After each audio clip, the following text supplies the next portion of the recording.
First here at 5, federal investigators say speed was a major factor in a deadly school bus crash in Chattanooga, Tennessee. 5 young children died when that bus flipped on its side and hit a tree. Here's the latest information. Investigators removed the bus wreckage from the crash site this afternoon. Police say the driver, Jonathan Walker, was going well over the 30-mile-per-hour speed limit before losing control. He's now charged with 5 counts of vehicular homicide. He could face more charges if any of the 12 children recovering in the hospital do not make it. While police handle the criminal investigation, the NTSB will evaluate bus safety and how to protect children moving forward. This investigation could last up to 1 year.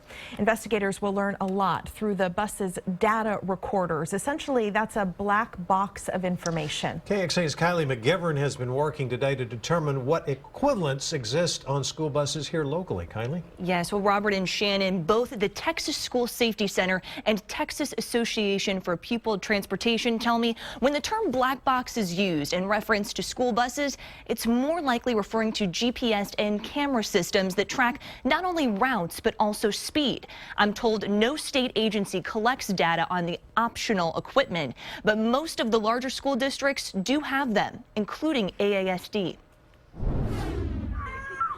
At the playground outside Zilker Elementary on a quiet afternoon, parents are crestfallen at the mention of Chattanooga. The first thing you ever think about is, thank God it wasn't mine, you know, and then you're sorry for the parents who have to deal with that sort of pain. 5 children killed in a school bus crash. You use the black box to see what happened, so it doesn't happen in the future, but it doesn't do anything for the kids who've been hurt. Elaine Keller, who has a grandson at Zilker Elementary, has always felt more could be done on the front end. I advocate having an adult monitor on board all the time.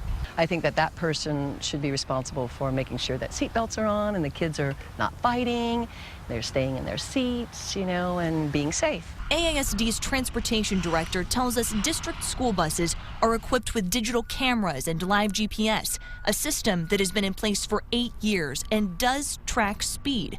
While no one monitors the speed 24/7, drivers know AASD can pull the history data of any bus at any time. So AASD says it works as a prevention tool. They're going to think about it while they're driving. It's good that they have that, and it's good that they can go back and figure it out. But I really, you know, my hobby horse is I think that there should be another person, another adult in the bus.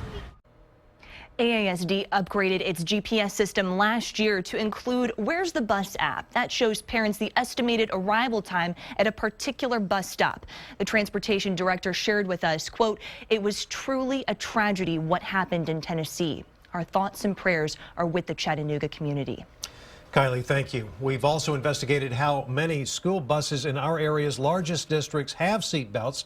According to data from last year, AISD had each of its buses equipped with at least a lap belt. Half have lap and shoulder belts, which the district started purchasing 6 years ago.